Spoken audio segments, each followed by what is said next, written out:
Ketemu lagi dengan Bang Ox. Jangan lupa like dan subscribe channel ini ya. Nyalakan lonceng notifikasi agar kamu tidak ketinggalan video-video terbaru dari kami. Silahkan menonton. Hehe. Aku juga hanya bercanda. Katakan padaku, dengan gabungan harta kita, siapa di seluruh ibu kota yang berani bersaing denganku?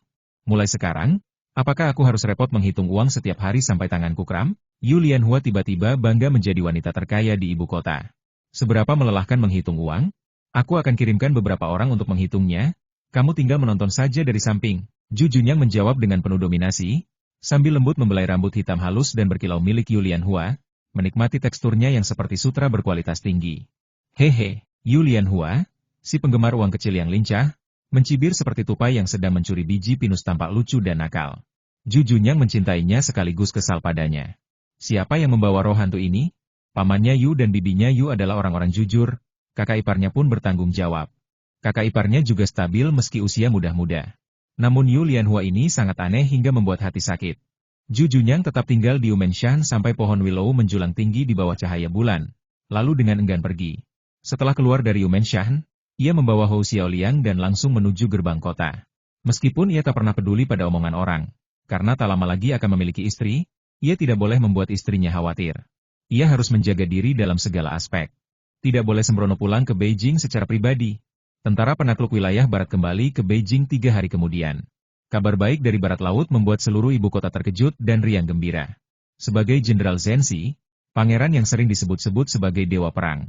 Dalam waktu kurang dari setahun, para pemberontak di barat laut telah dikalahkan hingga tidak bisa lagi mengangkat kepala. Selama puluhan tahun mendatang, tidak akan ada ancaman di perbatasan barat laut. Kedamaian, bagaimanapun juga zamannya, adalah harapan semua orang. Banyak warga biasa datang ke pinggiran kota lebih awal untuk melihat dewa perang kembali. 3 mil dari ibu kota, tentara hutan kerajaan sudah memberlakukan darurat militer. Pasalnya, Kaisar sendiri memimpin rombongan pejabat sipil dan militer untuk menyambut kemenangan tentara. Pada hari pertama, Yu Lianhua dipanggil ke istana. Di ruang belajar bagian dalam, Ju Junfan sedang memeriksa pekerjaan rumah putra mahkota. Yang mulia putra mahkota saat itu berusia 12 tahun, dan pelajaran-pelajarannya telah dipuji oleh para guru kerajaan. Ia semakin tampak seperti seorang pangeran masa depan yang layak. Meskipun dalam beberapa tahun terakhir beberapa pangeran dan putri telah lahir, pangeran cilik tertua 8 tahun lebih tua dari yang mulia. Namun mereka masih bayi berusia 3 atau 4 tahun. Ketika mereka dewasa nanti dan bertekad, posisi yang mulia akan sulit digeser. Jika yang mulia putra mahkota tidak melakukan kesalahan besar atau pengkhianatan, maka kedudukannya akan tetap stabil. Konflik antar pangeran untuk merebut tahta tidak akan terjadi pada generasi ini. Tuan Yu, melihat Yu Lianhua masuk, Ju Hanwen meletakkan pena, tersenyum dan mengangguk ke arahnya. Saya telah menghadap Kaisar, yang mulia putra mahkota. Yu Lianhua memegang kotak makanan di tangannya, ragu sejenak, lalu berlutut memberi hormat, namun langsung dihentikan oleh Kaisar. Cukup, jangan buang waktu dengan formalitas seperti itu. Beri aku tempat duduk. Ju Junfan tidak pernah memperhatikan birokrasi ketika berhadapan dengan teman lama ini. Sambil menunjuk ke kotak makanan di tangan Yu Lianhua, ia berkata, "Hei, kenapa kamu masih memikirkanku dan membawa hadiah ke sini? Jika aku tidak memanggilmu, kamu pasti tidak akan muncul di istana, kan? Aku sudah memberimu izin untuk masuk keluar istana. Apakah kamu anggap itu hanya pajangan? Yang mulia, kenapa nada bicaramu begitu sedih?" Yu Lianhua menatap sang putra mahkota dengan tatapan penuh pertanyaan, sementara Ju Hanwen juga menatap ayahnya dengan bingung. "Yang mulia, jabatan resmi saya belum mencapai tingkat pengadilan tinggi," bisik Yu Lianhua dengan rendah hati. Ju Junfan mendengus. "Apa? Kamu pikir aku masih memberimu jabatan rendah? Aku tidak menyangka kamu masih fanatik terhadap ketenaran dan pangkat." Yu Lianhua mulai curiga bahwa Kaisar telah tertukar jiwa lagi. Mengapa sikapnya hari ini terasa aneh? Mengapa ia bertindak begitu akrab dengannya? Tuhan, ini benar-benar menyeramkan. Ju Hanwen memandang ayahnya dan berkedip beberapa kali. Jika Tuan Yu belum bertunangan dengan sepupunya, ia pasti akan mencurigai ayahnya tertarik pada Yu Lianhua. Kalau tidak, mengapa ekspresi sedih dan nada santai itu? Ia beralih menatap Yu Lianhua, memandangnya beberapa saat seperti seorang pemuda muda, lalu sampai pada kesimpulan Tuan Yu semakin cantik dalam 2 tahun terakhir. Kulitnya putih dan halus, sehalus telur rebus dikupas, jauh lebih indah dari wanita-wanita di ibu kota. Apalagi matanya yang besar, cerdas, dan menawan mampu menembus hati siapapun. Ju Hanwen merasa gelisah dalam hati. Ia menoleh ke ayahnya dengan cemas. "Ayah, kamu tidak mungkin memiliki pikiran buruk terhadap Tuan Yu, bukan?" "Mustahil.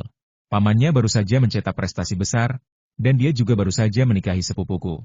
Jika pamannya marah dan murka, Tidak banyak orang di ibu kota yang bisa menghentikannya. Ayah, ayah, kamu selama ini dikenal bijaksana. Jangan sampai reputasimu rusak hanya karena merebut istri bawahannya sendiri. Menurutku, Yang Mulia, kamu terlalu banyak berpikir. Ju Hanwen tiba-tiba sadar bahwa mata ayahnya terhubung dengan matanya.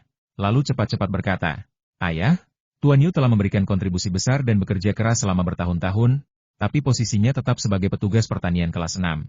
Mungkin sudah saatnya dipertimbangkan promosi. Ju Junfan memandang putranya dengan kagum. Ia telah melatih penerus ini selama bertahun-tahun. Berharap suatu hari nanti putranya bisa mengambil alih tugasnya ketika berusia 20 tahun. Saat itu, ia bisa mengajak ratu berkeliling dunia dan menikmati kehidupan damai dan nyaman. Yang Mulia, imbalan dan hukuman yang jelas adalah ciri seorang raja bijaksana. Menurutmu, posisi apa yang layak untuk Tuan Yu? Ju Junfan sebenarnya tidak berniat mempromosikan jenderal kesayangannya. Tetapi mengingat Yu Lianhua baru saja diberi gelar putri, ia akhirnya mempertimbangkannya. Ju Hanwen berpikir sejenak, lalu berkata sungguh-sungguh, ketika aku belajar sejarah dengan Taifu, aku melihat bahwa pada masa dinasti Qin, ada jabatan, guru sejarah internal Su. Menurutku, tugas guru Yu sangat mirip dengan posisi itu. Guru sejarah internal Su, maksudmu menambah jabatan, guru sejarah internal Millet, di Departemen Rumah Tangga? Berapa pangkat resminya? Ju Junfan tenggelam dalam pemikiran tentang jabatan itu. Apa-apaan itu? Mengapa tidak pernah didengar sebelumnya? Namun demi menjaga martabat di hadapan putranya, ia pura-pura memahami. Ayah, bukankah jabatan resmi Tuan Yu sebagai petugas pertanian juga ditambahkan oleh Anda? Selama bertahun-tahun, Tuan Yu tidak hanya menanam spesies jagung barat, tetapi juga mengembangkan gandum musim dingin hasil tinggi, serta sayuran rumah kaca yang memperkaya meja makan di musim dingin. Tahun ini, padi percobaan juga mencapai hasil yang luar biasa. Dengan semua pencapaian ini, setidaknya harus dipromosikan ke tingkat ketiga, bukan? Erchen pikir minimal tingkat keempat, kalau tidak itu tidak adil bagi Tuan Yu. Ju Hanwen menyayangi Yu Lianhua sejak kecil, jadi tentu saja ia ingin membela dan memperjuangkan kebaikannya. Namun Yu Lianhua tidak pernah ambisius pada promosi atau kenaikan gaji. Baik di kehidupan lalu maupun kini, ia selalu bisa bertahan tanpa mencari kemajuan karir. Kecuali hasratnya pada uang, ketenaran dan jabatan hanyalah hal yang fana baginya. Ia sangat puas dengan kondisi saat ini dan tidak ingin naik pangkat. Ia tahu, semakin tinggi jabatan, semakin besar tanggung jawab yang harus diemban. Alasannya tidak mau adalah karena pejabat kelas 5 ke atas harus hadir di pengadilan. Mengerikan membayangkan harus keluar rumah sebelum fajar.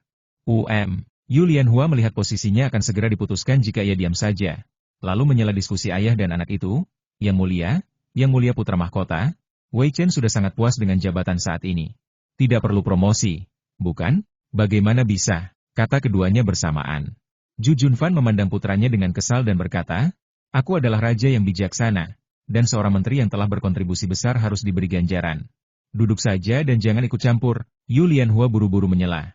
Sebenarnya, hadiah tidak harus dalam bentuk promosi atau jabatan resmi. Bukankah lebih menyenangkan memberi hadiah lain yang lebih praktis, seperti emas, perak, perhiasan, sutra, atau satin? Ju Junfan menyeringai, lalu tiba-tiba bertanya, bagaimana kabarmu akhir-akhir ini? Apakah toko obat makanan dan Hua Xiangrong mengalami masalah? Tidak, semuanya lancar. Yu Lianhua sedikit bingung, memandang Kaisar dengan tatapan penuh tanda tanya, mencoba menebak apakah ada maksud tersembunyi di balik pertanyaan itu. Kalau begitu, bisnismu berjalan lancar dan kamu tidak kekurangan uang? Mengapa kamu masih terobsesi pada uang? Bandingkan dengan hartamu, harta yang aku berikan hanyalah setetes air dalam ember. Apakah kamu masih merasa kekurangan? Bagaimana kamu bisa merasa puas dengan promosi jabatan? Ju Junfan memandangnya dengan tatapan marah-marah dalam hati. Nak, kekayaan di tanganmu jauh lebih besar dari perbendaharaanku, dan kamu masih ingin uangku?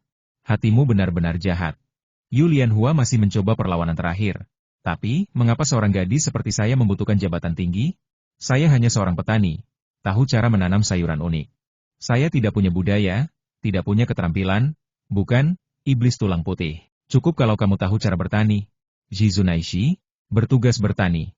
Oke, kenapa kamu begitu keras kepala? Aku ingin mempromosikanmu, tapi kamu masih harus memohon padaku. Berhenti bicara omong kosong, aku repot. Ju Junfan merasa ini sangat aneh dan menyedihkan. Orang lain rela mati demi promosi dan uang, tapi Yu Lianhua malah menghindar. Kesempatan untuk naik pangkat diberikan padanya, tapi ia harus memohon-mohon. Apakah jabatan itu sesuatu yang menyenangkan? Hatinya terasa tertusuk ribuan kali. Tidak. Ia butuh makanan enak untuk menghibur diri. Apa yang kamu bawa di tanganmu? Apakah kamu lelah memegangnya terus-menerus? Ju Junfan sudah lama menatap kotak makanan itu. Ju Hanwen juga memandangnya dengan rasa ingin tahu. Bau harum dari dalam kotak saja sudah membuat perutnya lapar. Namun karena ayahnya ada di depan, ia malu untuk menunjukkan nafsunya. Yu Lianhua memandang dua wajah yang sangat mirip. Keduanya penuh kerinduan akan rasa. Dalam suasana biasa, siapa yang menyangka bahwa dua orang ini yang sedang menunggu hidangan sebenarnya adalah tokoh-tokoh paling mulia di dinasti Ming? Ketika Wei Chen memiliki waktu luang di rumah, ia berpikir untuk membuat beberapa kue mouse. Karena rasanya cukup lezat, maka dibawalah beberapa potong sebagai penghormatan kepada Yang Mulia. Anak-anak menyukai kue mouse. Putra mahkota dan Yang Mulia tidak keberatan. Apakah Anda ingin mencobanya juga? Yu Lianhua berdiri, meletakkan kotak makanan di atas meja ruang kerja bagian dalam, lalu membuka tutupnya dengan lembut. Kue-kue kecil yang menggemaskan pun terpampang di hadapan ayah dan anak itu. Ju Hanwen awalnya hendak berkata, "Aku bukan lagi anak kecil," namun begitu melihat kue mouse yang cantik dan menarik, semua niat itu lenyap tanpa bekas. Matanya hanya tertuju pada kue tersebut. Sejak peluncuran kue barat racikan Yuji, kue-kue ini langsung menjadi terkenal di Beijing. Teksturnya padat, rasanya manis namun tidak berminyak, sangat digemari banyak orang. Tetapi jika dibandingkan dengan mousse coklat, Black Forest, atau tiramisu legendaris bikinan Putri Jinan, kue ini belum bisa disandingkan. Sayangnya, kue barat hasil tangan Putri Jinan bukanlah jenis makanan yang bisa sembarang orang nikmati. Kue-kue istimewa itu sama sekali tidak dijual bebas. Hanya orang-orang terdekat saja yang beruntung dapat mencicipinya.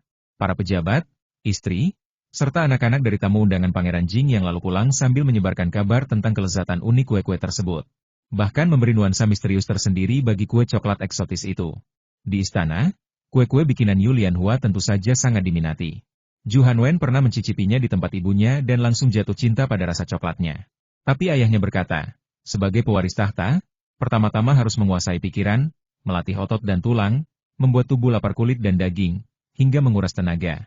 Bagaimana bisa fokus pada kenikmatan lidah dan perut? Maka sebagian besar camilan yang dikirim ke istana akhirnya habis di mulut sang ayah. Ju Hanwen menduga kuat bahwa aturan ini hanyalah cara ayahnya untuk mencegahnya mengambil camilan darinya. Keahlian Yuji dalam membuat kue kering tak tertandingi di seluruh dinasti Ming. Sayangnya, ia biasanya terlalu sibuk. Sibuk mengurus urusan istana dan hal-hal pribadinya sendiri. Jarang sempat mencoba membuat camilan baru. Ju Hanwen selalu merindukan rasa istimewa dalam memorinya. Melihat aneka bentuk kue mouse dalam kotak langsung membawa kembali ingatannya pada kenikmatan cita rasa yang pernah dirasakan. Yang Mulia, tunggu sebentar, izinkan saya lebih dahulu menguji racunnya. Umumnya, demi kehati-hatian, makanan dari luar istana tidak boleh masuk. Sebelum kaisar menyantapnya, para eunuch bertugas mengujinya. Ini merupakan tradisi turun-temurun.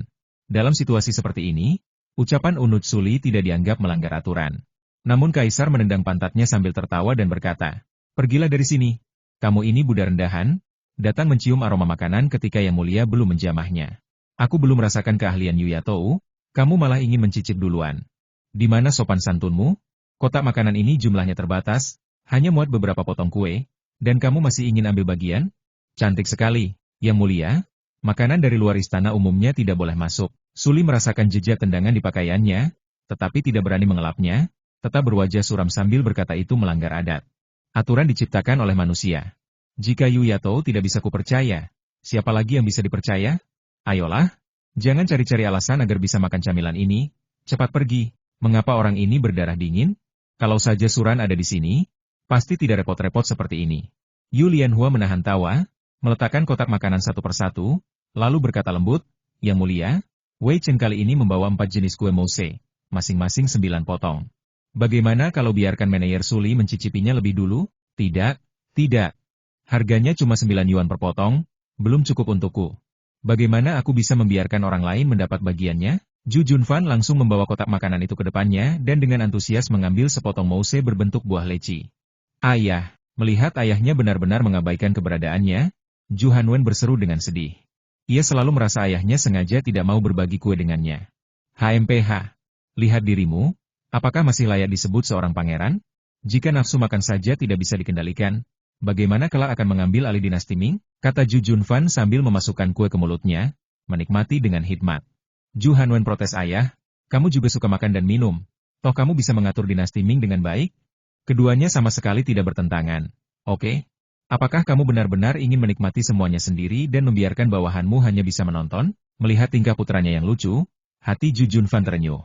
Ia batuk-batuk ringan lalu berkata, "Baiklah, demi usaha putraku belakangan ini dalam belajar dan latihan ilmu silat, Aku akan memberimu bagian. Terima kasih, ayah. Wajah Ju Hanwen langsung cerah. Ia hati-hati mencubit sepotong kue, lalu memasukkannya ke mulut dan mengunyah perlahan. Wah, enak sekali. Manis buahnya dan teksturnya lembut. Pak Yu, apa nama camilan ini? Kembali pada Yang Mulia, ini bernama Fruit Mousse. Buah segar dibalut dengan mousse lembut yang mereproduksi tampilan dan rasa asli leci. Rasanya lebih halus. Yu Lianhua memandang ekspresi ayah dan anak yang serupa, tiba-tiba merasa bahwa sifat pecinta kuliner memang bisa diturunkan. Sang kaisar sendiri seorang penikmat makanan. Demikian pula putra mahkota. Kini tampaknya Yang Mulia juga mewarisi sifat itu. Apakah ini rasa coklat? Aku paling suka coklat. Begitu melihat kue lapis kedua, Ju Hanwen langsung melupakan perintah ayahnya yang hanya boleh makan satu potong. Ia mengambil satu dan mencicipinya dengan ekspresi puas. Ekspresi wajah kaisar saat memandang putra mahkota sungguh menarik. Yu Lianhua mengerat bibirnya, takut tertawa keras Yang Mulia. Ini mousse hazelnut. Di dalam cangkang coklat terdapat lapisan mousse coklat lembut, di dalamnya lagi isian hazelnut renyah. Perpaduan sempurna antara coklat dan hazelnut, bentuknya kompak, salah satu karya terbaikku. Ju Junfan juga mengambil satu, memasukkannya ke mulut, menikmati dengan tenang, lalu berkata setelah beberapa saat benar, gigitlah. Aroma mousse yang kaya akan melebur di mulut, disertai tekstur renyah dan rasa buah yang segar. Gigitan ini benar-benar memuaskan. Mousse pir adalah kreasi lain dengan tampilan yang sangat realistis. Baik warna maupun bentuknya, karakteristik pir berhasil direproduksi secara akurat, isian di dalamnya terbuat dari pir karamel alami. Rasanya sudah tak perlu diragukan lagi. Yang terakhir adalah cherry mousse. Warnanya cerah dan tampilannya sejernih kristal. Dalam mousse yang dikurangi secara khusus agar lebih pekat, Wei Chen memasukkan bubur ceri sebanyak mungkin untuk memperkuat rasa. Coba rasakan. Yu Lianhua selesai menjelaskan 4 jenis mousse. Melihat ayah dan anak itu hanya sibuk makan tanpa sempat bicara, ia tahu mereka sangat puas dengan camilan ini. Saat Ju Junfan melihat kaisar telah mencicipi hampir semuanya dan ingin tambah lagi, ia buru-buru menutup kotak makanan dan berkata, jangan dimakan semua. Nanti tidak ada lagi saat jam makan. Simpan sisanya untuk Ibunda Suri. Setiap potong mousse tidak lebih besar dari bola pingpong. Setelah makan 4 potong, Ju Hanwen masih belum puas. Namun, ia adalah anak yang berbakti. Begitu mendengar bahwa sisanya untuk ibunya, ia tidak berkata apa-apa lagi. Ibunda Suri sangat menyayanginya. Setiap kali ada sesuatu yang enak, hal pertama yang dipikirkannya adalah dirinya. Jadi ia tidak bisa bersaing dengan Ibunda Suri demi camilan. Tuan Yu, apakah bahan baku pembuat kue ini mudah didapat? Apakah bahan ini akan tersedia di toko kue Yuji dalam waktu dekat? Ju Hanwen lebih peduli pada hal ini. Jika bisa dibeli di pasar, maka jika ia ingin makan lagi, cukup meminta eunuch kecil di sisinya membelikannya. Ia teringat, dulu alasan camilan rasa coklat tidak dijual ke luar negeri karena bahan bakunya sulit didapat. Jika bahan baku tidak bermasalah, sayang sekali kue lezat seperti ini tidak dijual di toko. Tuan Yu sangat pandai mencari uang, mustahil melewatkan kesempatan baik untuk menghasilkan keuntungan, bukan? Yu Lianhua menjawab dengan tulus, kue mousse ini sangat menguji keterampilan seorang juru kue. Diperkirakan jika tidak berlatih selama 1,5 tahun, akan sulit menciptakan karya yang memuaskan. Namun Yang Mulia Putra Mahkota tidak perlu khawatir. Jika Kaisar tidak mempromosikan posisi Wei Chen akan menciptakan camilan baru ketika ada waktu dan mengirimkannya ke istana. Tuan Yu, Anda memang orang yang sangat aneh. Orang lain berusaha mati-matian naik pangkat agar dipromosikan. Malah kamu, ayahku berterima kasih atas pencapaianmu dan ingin memberimu promosi dan kenaikan gaji. Tapi sepertinya itu malah merugikanmu. Harus kukatakan apa tentangmu? Tidak peduli kemasyhuran dan kekayaan, tanpa ambisi, aku seorang gadis kecil yang akan segera menikah dan punya anak. Setiap hari bergaul dengan suami dan anak-anakku, bagaimana mungkin punya banyak energi untuk mengurus pekerjaan lain? Yang paling penting, Wei Chen ingat bahwa pejabat di atas peringkat kelima harus hadir di istana tiap pagi. Ju Junfan tertawa terbahak-bahak, menunjuk ke arah Lianhua, berkata, ternyata alasan sebenarnya dari penolakanmu berulang kali ada di sini. Sulitkah pergi ke istana setiap 5 hari sekali? Wei Chen memang pemalas dan suka tidur. Takut tidak bisa bangun dan akan dihukum karena telat sidang pagi, bisik Yu Lianhua. Hanya bercanda. Jika tidur pukul 5 malam dan harus berangkat setelah pukul 4 pagi, bukankah berarti harus bangun sebelum pukul 4? Sial, saudara perempuan dan saudara laki-lakiku tidak sampai sebegitu rajin meski sedang latihan keras untuk ujian perguruan tinggi. Ju Junfan mendengus dan berkata, bagaimana jika kamu dibebaskan dari sidang pagi dan diberi promosi? Apakah kamu bersedia? Setelah dipromosikan, apakah kamu masih bertanggung jawab atas desa kekaisaran dan tempat berkembang biak? Jika masih bertanggung jawab atas hal lain, maka aku tidak akan melakukannya. Yu Lianhua masih relatif sadar. Ia tahu kemampuannya terbatas. Jika diminta melakukan hal lain, benar-benar tidak bisa melakukannya. Wewenang tetap tidak berubah. Jika ada penyesuaian, Seharusnya ada lebih banyak staf yang bertanggung jawab. Aku akan mengirim pejabat lain untuk membantu. Kamu hanya perlu mengembangkan tanaman berproduksi tinggi. Ju Junfan lelah. Bersama dia, ia buru-buru menawarkan promosi, tapi mereka tidak menghargainya. Kalau begitu, baiklah, Yu Lianhua berkata dengan enggan, seolah-olah seseorang sedang menodongkan pisau ke lehernya dan memaksanya. Kalau begitu kamu harus mengirim 2 pejabat yang cakap dan ramah ke Wei Chen. Mari kita lupakan soal menusuk kepala atau semacamnya. Ju Junfan.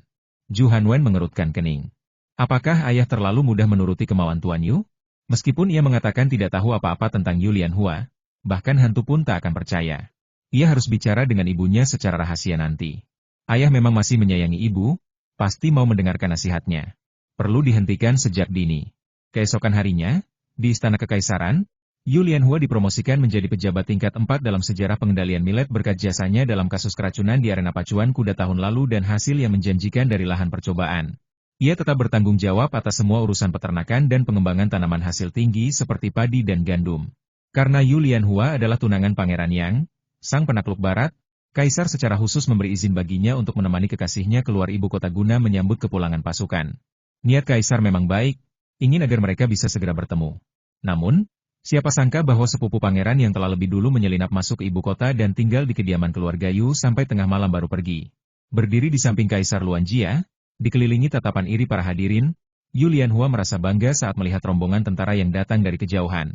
Benarlah kata orang, ketika seorang pria bersinar, wajah wanita juga akan cerah. Para menteri yang hadir hari itu memandang Raja Yang agung dengan perasaan campur aduk. Dulu, pangeran yang dikenal galak, kejam, dan maniak, reputasinya tak lebih baik dari para playboy istana. Tak ada yang menyangka bahwa sejak ia pulang dari perjalanannya ke barat saat berusia 15 tahun, ia berubah total. Sifatnya menjadi lebih tenang dan stabil, serta semakin matang dalam segala hal. Ia tidak hanya membawa benih jagung hasil tinggi, tetapi juga cukup beruntung menemukan seorang ahli pertanian hebat bernama Tuan Yu. Sejarah Zi Neishi. Popularitas tanaman hasil panen tinggi ini membawa kabar baik bagi rakyat yang sempat menderita akibat perang dan kelaparan. Bila rakyat sejahtera, negara akan kuat. Dengan meningkatnya kesejahteraan rakyat, kekuatan dinasti Ming perlahan mulai pulih. Pangeran Yang Jun tidak hanya pandai membuat rakyat makmur, tetapi juga memperkuat angkatan perang. Setelah Kem Xishan diserahkan kepadanya, dalam waktu 2 tahun, setiap prajurit biasa pun mampu melawan 3 atau 5 lawan sekaligus. Terutama prajurit batalion senjata api, keterampilan mereka sama sekali tak kalah dengan prajurit Kem Xishan. Dan semuanya adalah penembak jitu yang mampu menjatuhkan musuh dari jarak 100 langkah. Bukan hanya piawai melatih pasukan, ia juga mahir menggunakan mereka bak dewa. Pemberontakan di Tiongkok Timur Laut hanyalah latihan baginya. Kali ini, ia menunjukkan bakat militernya yang luar biasa saat menumpas wilayah barat laut. Bahkan mantan veteran seperti Jenderal Zhao dan putranya sendiri terpesona oleh pangeran muda ini. Jujur saja, nyawa Jenderal Zhao dan putranya selamat berkat bantuan orang lain. Tentu saja, hal ini tak lepas dari kontribusi Putri Jinan, istri bijaksana Pangeran Yang. Siapa suruh memiliki tunangan yang ahli farmakologi dan bisa membuat obat. Dikatakan bahwa Su Jianjun, tokoh dengan keterampilan silat luar biasa, juga diselamatkan olehnya. Meneyer Su adalah salah satu orang paling favorit dan berpengaruh di istana. Namun ia sangat sulit diajak bekerja sama. Siapapun yang bisa memenangkan hatinya dan membuatnya berkata baik di depan kaisar, pasti akan menjadi terkenal. Namun, dengan prestasi yang dimiliki Pangeran Yang, bahkan tanpa bantuan orang lain, masa depannya tetap gemilang.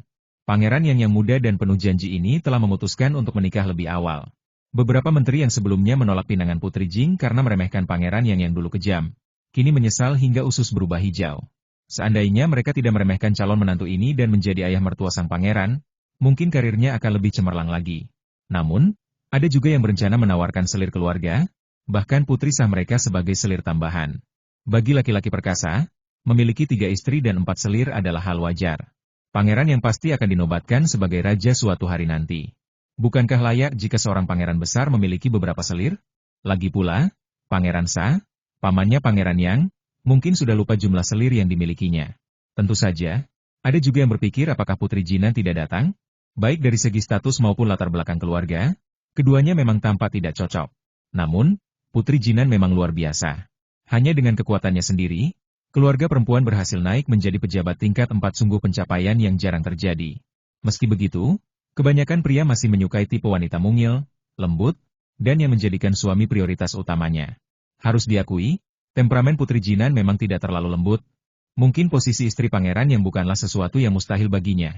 Ju Junyang, yang tidak menyadari bahwa rumah tangganya dan pernikahannya sedang dirindukan banyak orang, memandang gadis kecil di samping Kaisar Luanjia. Gadis itu mengenakan seragam resmi kuning cerah, ukuran satu nomor lebih besar, dengan kuncir kuda rapi di kepalanya. Kemarin lusa, ia masih merawatnya. Tak disangka, dalam setahun terakhir, gadis itu telah banyak berubah. Meskipun tubuhnya tetap ramping, tingginya sudah bertambah banyak hingga hampir mencapai dagunya. Garis wajahnya juga lebih panjang, sepasang mata bulat besar penuh kekanak-kanakan, ujung matanya agak memanjang, menampakkan sedikit pesona kecantikan. Dan sosok cantik yang tak bisa disembunyikan meski dengan seragam besariah, gadis kecilnya telah tumbuh dewasa, semakin cantik. Saat ini, tatapan Lian Hua seperti tertarik oleh magnet dan tak bisa beralih. Ju Junyang benar-benar tampan dengan baju besi perangnya. Begitu gagah, begitu maskulin. Tubuhnya yang kekar dan penampilannya yang memesona begitu serasi hingga tak terasa konflik. Hal ini membuat hatinya berdebar keras. Yu Lian Hua menutupi dadanya dengan kedua tangan, takut jantungnya akan keluar jika terlalu bersemangat. Kaisar hanya bisa termenung. Mungkin ia salah membuat keputusan membawa Lian Hua ke sini. Pasangan muda ini hanya saling memandang tanpa henti. Sepertinya mereka tidak mendengarkan sepatah kata pun dari pidato pujian yang baru saja ia ucapkan. Semangatnya sia-sia. Di depan semua orang, pasangan yang belum menikah itu saling bertatapan penuh kasih dalam waktu lama. Prajurit Ju Junyang tertawa-tawa, saling dorong dan menggodai. Jika bukan karena berada di depan Kaisar, mereka pasti sudah membuat keributan. Yu Lian Hua akhirnya menyadari bahwa ia menjadi pusat perhatian semua orang. Namun ia tidak malu-malu. Dengan tenang, ia membuang muka dan tersenyum. Hal ini membuat bawahan Ju Junyang memandang tinggi calon istri bos mereka. Memang pantas bos menyukainya, lihat saja sikapnya yang tenang dan percaya diri. Tidak heran jika sebagai seorang wanita, ia bisa menjadi pejabat dan pandai berbisnis. Menjadi pejabat di usia muda. Hah!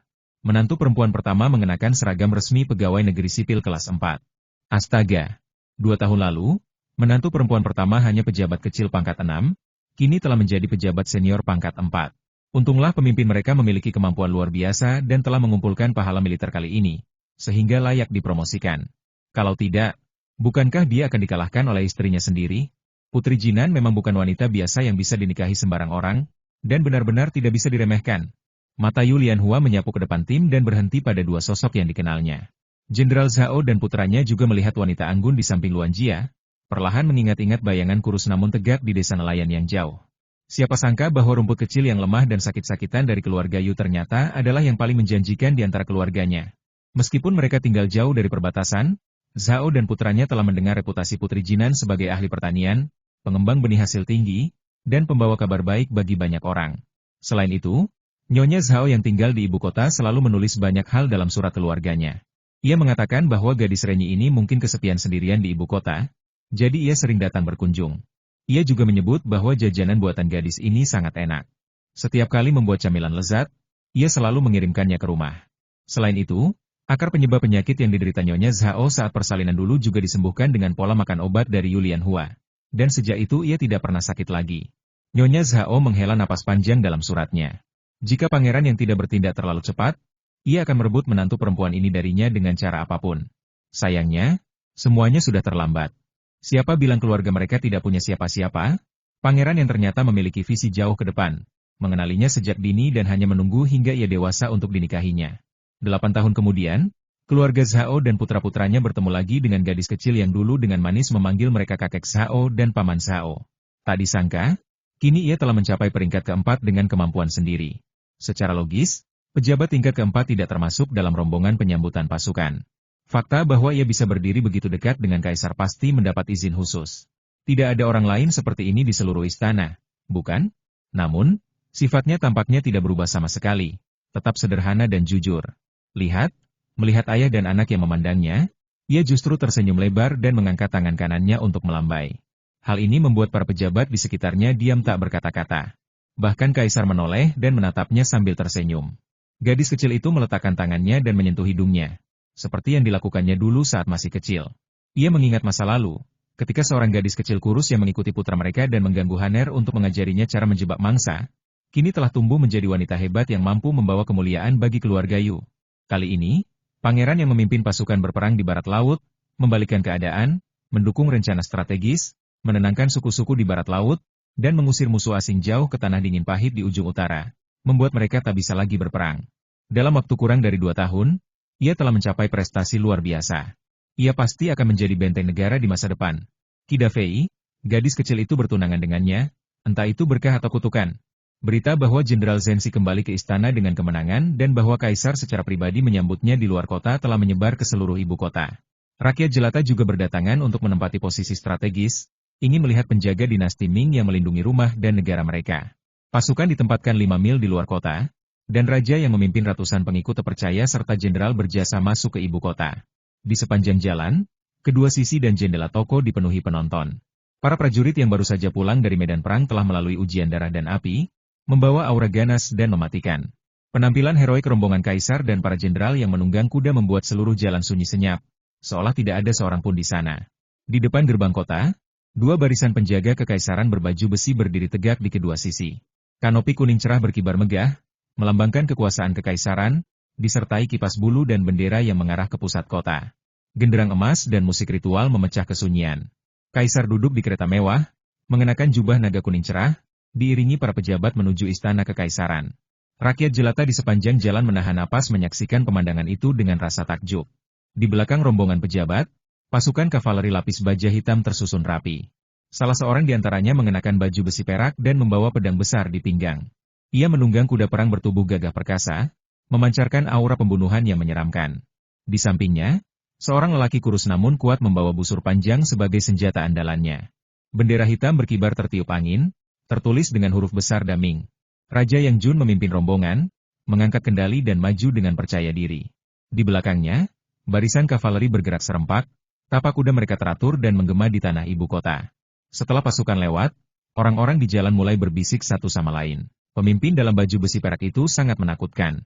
Katanya dia adalah dewa perang dari dinasti Ming kita.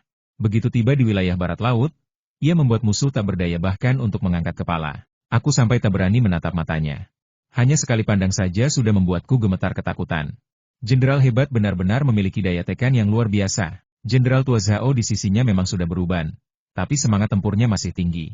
Tanpa pengabdiannya selama bertahun-tahun di perbatasan barat laut, bagaimana mungkin kita bisa hidup tenang hari ini? Dengar-dengar, Jenderal Zhao itu punya tubuh tinggi besar, pemimpin unggulan di medan perang, baik dalam memimpin pasukan maupun bertempur langsung. Sayang sekali ia terperangkap dalam perangkap berbahaya musuh asing. Kalau tidak, tak butuh bantuan dari Pangeran Laoyang. Walaupun Jenderal Zhao hebat, belum tentu lebih hebat dari Pangeran Yang. Keluarga Zhao sudah bertugas di barat laut bertahun-tahun tetapi belum berhasil menumpas musuh. Namun pangeran yang baru setahun di sana, sudah berhasil mengusir musuh seperti mengusir ayam liar. Mereka bahkan tak berani balik lagi. Kalian lihat gadis kecil di sebelah kaisar? Itu Putri Jinan. Konon, tahun ini ladang percobaan kerajaan berhasil menanam padi hasil 400.500 kg per MU. Hasil itu dicapai atas inisiatif Putri Jinan. Dalam 5 tahun jabatannya, ia telah menciptakan banyak terobosan beras hasil tinggi, gandum musim dingin, rumah kaca sayuran di musim dingin Beijing. Semua itu berkat Sheji. Sekarang, padi hasil tinggi juga akan ditingkatkan lagi. Iya benar. Aku punya kerabat di timur laut. Dulu karena iklim, hanya bisa panen sekali setahun dengan hasil rendah, sehingga kelaparan sering terjadi. Setelah ada jagung dan gandum hasil tinggi, akhirnya keluargaku bisa makan sampai kenyang. Kabarnya beberapa hari lalu pejabat daerah di selatan sungai Yangtze meminta bantuan Putri Jinan untuk meningkatkan benih padi. Putri Jinan bersedia, lalu menanam puluhan hektar sawah di desa kekaisaran pada awal musim semi, hasilnya bisa mencapai 1.000 kg per MU. 500 kg gabah per MU saja sudah luar biasa. Apalagi 1.000 kg? Apakah itu ubi jalar atau jagung? Tidak bohong. Sepupuku bekerja sebagai petani penyewa Huang Zuang. Dia mendengar sendiri ucapan Putri Jinan kepada pelayan Huang Zuang. Benarkah Putri Jinan bilang begitu? Kalau benar, maka kita semua yang akan untung. Nanti semua orang bisa makan nasi putih dan tepung. Tiap keluarga punya cadangan makanan, bahkan saat tahun-tahun sulit pun tak perlu takut kelaparan. Apakah menurutmu Putri Jinan adalah peri surgawi yang turun ke dunia fana? Bisa menanam tanaman hasil tinggi, bercocok tanam, bahkan menanam sayuran yang bisa melewati musim. Jelas bukan manusia biasa. Kaisar benar-benar peduli pada negara dan rakyatnya. Mungkin Tuhan mengirimkan peri kecil ini untuk membantu Kaisar membangun fondasi bagi generasi mendatang. Berkat Tuhan, dinasti Ming kita makmur dan rakyatnya sejahtera. Awalnya, orang-orang membicarakan tentang kemenangan militer di barat. Kini, topik utama mereka adalah Putri Jinan, sang putri bijaksana. Lian Hua tak sadar bahwa dalam sekejap, ia telah berubah menjadi peri surgawi yang turun ke bumi. Saat ini, ia tengah asyik menyaksikan drama besar meningkatkan jabatan resmi dan menjadi bangsawan. Saat ini, Kereta Kaisar telah tiba di depan gerbang Istana Emas. Kaisar merapikan jubah naganya, turun dari kereta dengan langkah mantap, lalu menaiki aula Jinluan yang diapit oleh pejabat sipil dan militer. Ia kemudian duduk di kursi naga di tengah. Ratusan pejabat sipil dan militer berdiri rapi di kedua sisi. Lian Hua berada di posisi yang tidak mencolok di antara mereka, berdiri diam dengan kepala tegak dan mata penuh rasa ingin tahu memandang pemandangan di depannya. Yang tampak di matanya hanyalah sosok jenderal tinggi besar berbaju besi perak. Ia mengendalikan kudanya di depan gerbang istana, sedikit mengangkat tangan kanan, dan pasukan di belakangnya langsung berhenti. Zhu Junyang turun dari kuda, berjalan pelan dengan punggung tegak, seolah-olah dipenuhi niat membunuh meski tak mengambil langkah kasar. Wajah tampan yang dulunya dibenci itu kini memancarkan pesona memikat karena ekspresi seriusnya. Lian Hua memandangi wajah maskulin itu cukup lama. Kulit putih halusnya kini berubah menjadi warna gandum karena bertahun-tahun bertempur di medan perang. Matanya yang indah bersinar tajam dan menakutkan, tidak marah tetapi penuh ancaman. Garis hidungnya yang lurus bagaikan ukiran seni yang sempurna. Bahkan bibir tipisnya yang biasa tampak dingin, kini memancarkan aura keagungan. Sudut mulutnya tersenyum samar. Matanya bersinar bangga ini adalah suaminya. Pria yang berdiri tegak di dunia. Kalimat terkenal dari perjalanan ke barat tiba-tiba terlintas di benaknya orang yang kucintai adalah pahlawan tak tertandingi. Suatu hari ia akan datang menjemputku menunggang awan keberuntungan. Peri Zixia tidak menunggu harta karun tertinggi, tapi menunggu pahlawannya yang tak tertandingi. Pahlawan yang tak tertandingi dalam bayangan Lian Hua kini telah tiba di depan Istana Emas, menaiki anak tangga marmer putih satu persatu, memasuki Istana Emas secara perlahan. Ia sedikit menunduk dan berlutut miring. Di belakangnya, beberapa jenderal hebat juga berlutut di lokasi tidak jauh darinya. Terima kasih atas kehormatanmu, suara Zhu Junyang nyaring, singkat dan jelas. Jimat harimau di tangannya diangkat tinggi ke atas kepala. Suli membungkuk, tersenyum, menerima jimat harimau dengan kedua tangan, lalu menyerahkannya kepada Kaisar. Awalnya, banyak pejabat senior khawatir ketika jimat harimau yang dapat mengendalikan 3 pasukan diserahkan ke tangan Pangeran Yang, takut ia memiliki niat lain. Namun saat itu, Kaisar sendiri yang menegur mereka karena terlalu cemas. Kaisar tahu cara melihat bakat orang. Meskipun Pangeran yang telah memenangkan hati pasukan Barat Laut dan melakukan pencapaian besar, ia tidak mempertahankan kekuasaan dan dengan mudah menyerahkan jimat harimau. Para jenderal tua itu sungguh tidak perlu cemas. Teman-teman terkasih, cepat sadar. Teman-teman terkasih, terima kasih atas usaha kerasmu. Kaisar tidak menerima jimat harimau. Suli menaruhnya kembali ke dalam kotak kekaisaran. Zhu Junfan sedikit mengangkat tangan memberi isyarat kepada Kasim Suli untuk membacakan dekretnya. Sebuah keheningan menyelimuti istana Jinluan. Hanya suara Suli yang terdengar membacakan dekret dengan nada sedikit melengking. Dekret tersebut dimulai dengan pujian-pujian klise terhadap pangeran yang atas prestasinya, lalu masuk ke isi inti menganugerahi gelar Suang, sebuah nama yang bermakna masa depan cerah seperti matahari terbit, dengan arti yang sama dengan gelar Pangeran Yang. Selain itu, ia diberi hadiah emas, perak, perhiasan, sutra, dan barang-barang berharga lainnya. Wilayah kekuasaannya juga diperluas ke seluruh rumah Jinwei. Artinya, mulai saat ini, semua pendapatan pajak dari seluruh prefektur Jinwei, kecuali pelabuhan, menjadi hak Suang Zhu Junyang. Harus diketahui, prefektur Jinwei sangat dekat dengan ibu kota, salah satu dari 3 prefektur terkaya di dinasti Ming. Kaisar memberikan wilayah penting ini sebagai wilayah kekuasaan Suang, menunjukkan betapa besar rasa hormat dan kepercayaannya terhadap Raja Su. Zhu Junyang menerima dekret kuning itu dengan kedua tangan, berdiri setelah menyampaikan terima kasih, lalu menoleh ke para jenderal di luar aula Jinluan, berbicara dengan tegas prestasi ini, kehormatan ini, adalah kemuliaan semua prajurit tentara penakluk barat kita yang bertempur dalam pertempuran berdarah. Ini hasil dari perjuangan saudara-saudara yang gugur di medan laga. Selain hadiah dari Kaisar, saya juga akan merawat istri dan anak-anak mereka yang ditinggalkan sampai anak-anak mereka dewasa dan mampu menghidupi diri. Ratusan tentara itu adalah orang kepercayaan Zhu Junyang di ketentaraan, masing-masing adalah prajurit bernilai 10. Melihat dekret kuning di tangan pemimpin dan pidato berapi-api dari komandan mereka, darah semua orang mendidih. Mereka berteriak bersama hidup Kaisar, dan bela dinasti Ming sampai mati. Suara mereka bergema ke langit, mengguncang bumi. Kaisar memandang pasukan hebat di bawah bendera terbang dan tersenyum puas. Pasukan inilah yang merupakan jiwa tentara dinasti Ming. Dengan tentara tak terkalahkan, mengapa dinasti Ming harus khawatir? Yang mulia, apa yang dilakukan Pangeran Su sepertinya mencurigakan, seolah-olah ia merayu Anda. Seorang menteri tua tak tahan lagi. Memberi hadiah 3 pasukan adalah urusan Kaisar. Pangeran Yang, tidak, bisnis apa yang disebut Pangeran Su ini? Bukankah terlalu berlebihan jika melampaui kemauan seseorang? Ucapannya memancing ketidakpuasan Kaisar. Zhu Junfan hanya meliriknya dan berkata datar, apakah kamu meragukan kesetiaan Suang? Setelah ia secara sukarela menyerahkan jimat harimau? Jika bukan karena kamu masih teliti dalam pekerjaan, Aku pasti akan menghukummu atas tuduhan provokasi. Semua orang di pengadilan ini mungkin tidak loyal padaku, tapi Jun yang tidak akan pernah begitu. Hanya karena ia punya bakat memimpin pasukan, kita tidak boleh meragukan bahwa ia akan menggunakan kekuasaannya untuk ambisi pribadi.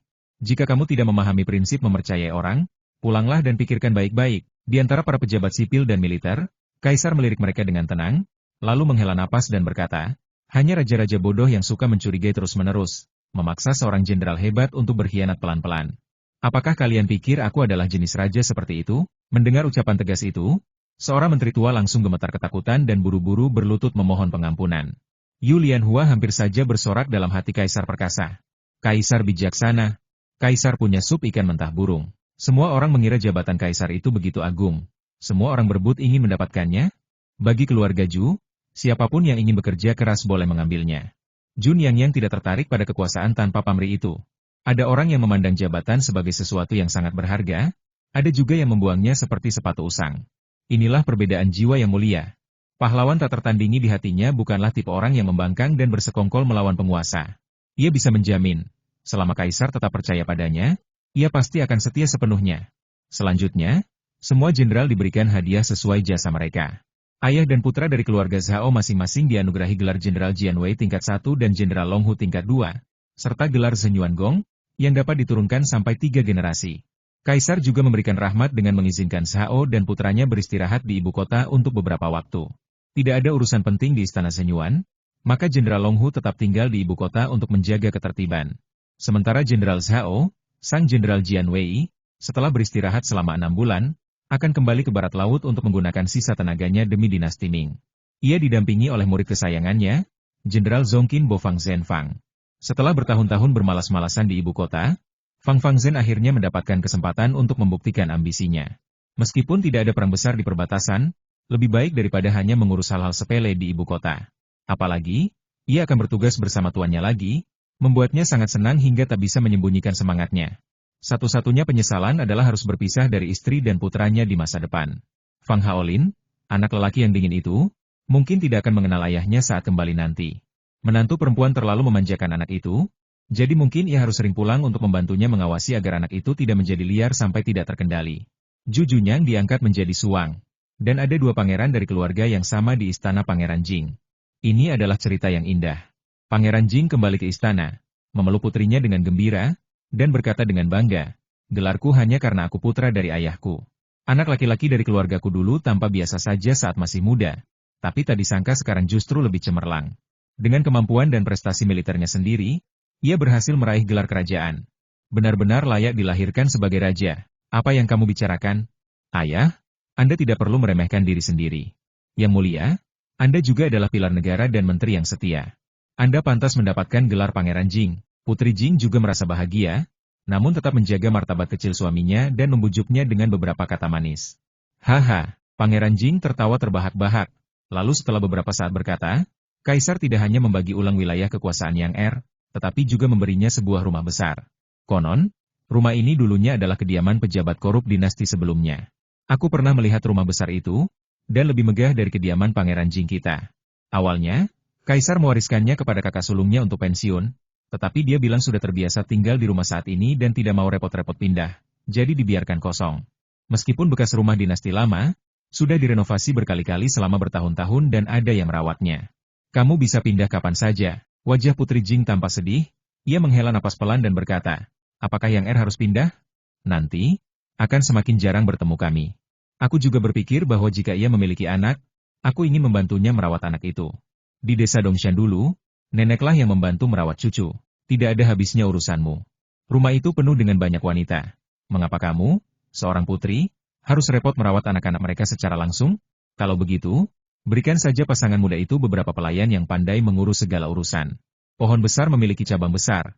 Apalagi sekarang Yang Er telah diangkat menjadi raja, tidak pantas lagi tinggal di mensyah biasa. Jangan bersedih, rumah itu tidak jauh dari sini, hanya 1/4 jam perjalanan kereta.